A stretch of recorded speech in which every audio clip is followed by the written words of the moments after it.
Fifth generation fighter jet यानी J-20 भी है। आज लाल फौज के इन्हीं फर्जी दावों का फैक्ट चेक करेंगे और आपको बताएंगे जिस फिफ्थ जनरेशन फाइटर जेट को चीन सबसे डेंजरस लड़ाकू विमान करार देता है, उसे तो इंडिया के सुखोई सुरमा में एक अपग्रेड ने ही पीछे छोड़ दिया है।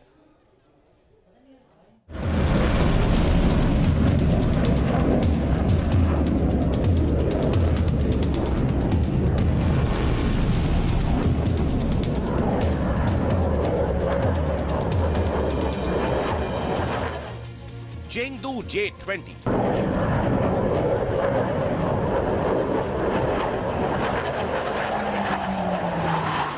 वो फाइटर जेट जिसे चीन 5वीं पीढ़ी का प्रहारक करार देता है। वो फाइटर जेट जिसे लाल फौज स्टेल्थ जनरेशन फाइटर जेट बताता है।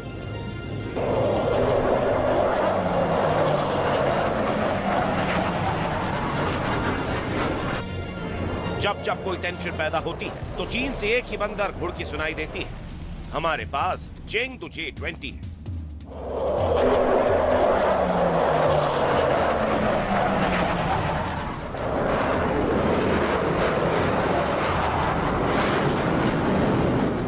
चीन की एक कोरी बकवास तो बहुत देखी सुनी, अब एक सॉलिड खबर देखी। खबर भले ही एक हफ्ते पुरानी है, लेकिन चीन की खोखली पावर का फैक्ट चेक यहीं से शुरू होता है।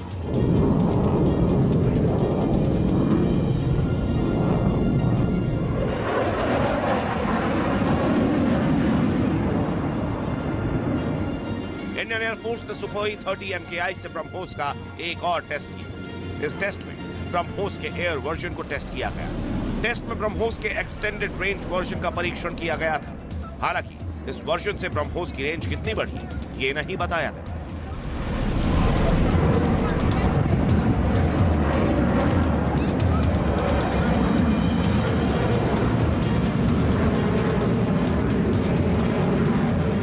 चीन का फर्जी दावा और इंडिया की पावर, दोनों की असलियत को आपने देखा और समझा। अब समझिए सुखोई या ब्रह्मोस के इस बारूदी कॉम्बो का इंपैक्ट क्या है और क्यों ये चीन के चेंगदू को चूहा साबित करता है। सुखोई सूरमा, चेंगदू बना चूहा। ब्रह्मोस की एक्सटेंडेड रेंज के टेस्ट के फौरन बाद चीन में भी इस टेस्ट की हुंकार गूंजी। नतीजा हुआ आनन फानन में चीन ने J-20 को अपग्रेड करना शुरू कर दिया। इस अपग्रेड को नाम दिया गया है J-20B और इसके जरिए चीन के फाइटर जेट से भी लंबी दूरी की मिसाइल फायर करने के टेस्ट किए जा रहे हैं। हालांकि ये टेस्ट कामयाब हुए या नहीं, इसे लेकर चीन से कोई खबर सामने नहीं आई।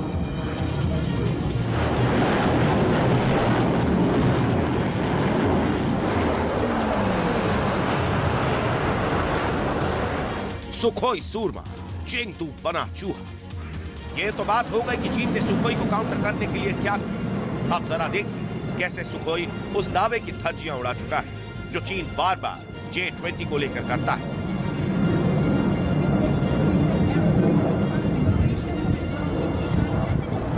यानी स्टेल्थ कैपेसिटी। लद्दाख में गलवान के टकराव के बाद दोनों देशों के एयरफोर्स LAC के नजदीक तैनात थे। इसी दौरान इंडियन एयरफोर्स की सुखोई जेट्स ने चीन के J-20 को स्पॉट कर लिया था। यानी स्टेल्थ टेक्नोलॉजी का दावा फुस साबित हो गया था। फिलहाल सुखोई पैसिव स्कैन एरे से लैस और जल्द इसे एक्टिव स्कैन एरे से लैस किया जाएगा। यानी सुखोई के लिए J-20 को स्पॉट करना ज्यादा आसान हो जाएगा।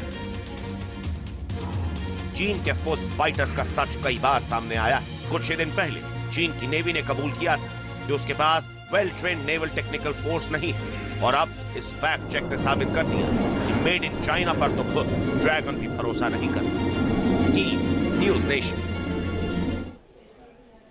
एक छोटा सा ब्रेक ले रहे हैं, फौरन वापस लौटेंगे।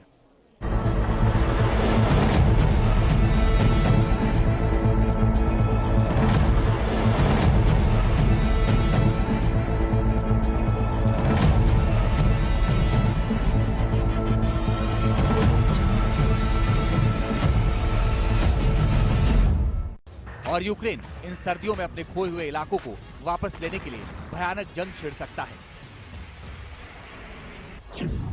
ज़ेलेंस्की का मकसद पूर्वी हिस्से में बड़ा हमला करना हो सकता है। खोई जमीन वापस लेना और रूसी सेना के पांव उखाड़ना ज़ेलेंस्की की फौज की पहली प्राथमिकता होगी। इससे रूसियों को ठंड के महीनों में आराम और तैयारी करने का मौका नहीं मिल पाएगा।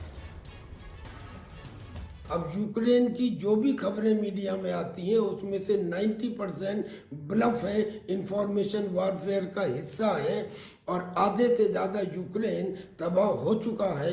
जो बचा हुआ है उसमें से आधे लोग इस समय एनर्जी क्राइसिस में जी रहे हैं, और ये हमलों के बाद जो काउंटर अटैक रशिया से होगा उसमें जो बचा कुचा यूक्रेन है वो भी समाप्त हो जाएगा। लेकिन अगर ये युद्ध लंबा खिंचा तो रूस का पलड़ा भारी होगा, क्योंकि ऐसे में रूस के समर्थन में चीन और ईरान जैसे देशों की सक्रियता और बढ़ने की आशंका है। इतना ही नहीं, युद्ध लंबा खिंचा तो दूसरे देश भी आगे आएंगे और नेटो देशों के लिए रूस के खिलाफ आर्थिक प्रतिबंध जारी रखना मुश्किल होता जाएगा। दरअसल प्रेसिडेंट पुतिन की रणनीति यूक्रेन को थकाने की है। रूस को एहसास है कि लंबे समय तक युद्ध चलने से यूक्रेन को दूसरे देशों का सहयोग कम होगा। ऐसे में अमेरिका नहीं चाहता कि रूस की सेना को ताकत जुटाने की मोहलत मिले। अमेरिका इन्फेंट्री से लेकर एडवांस्ड वेपन की मदद इसी वजह से यूक्रेन को दे रहा है। साथ ही नेटो देशों से भी हथियार देने की अपील की गई है। इसका सीधा मतलब है कि आने वाले दिनों में रूस की सीमा के अंदर बड़े हमले करने की तैयारी है, और अगर ऐसा होता है तो आने वाला भविष्य इससे भी ज्यादा विध्वंसक और तबाही वाला होगा।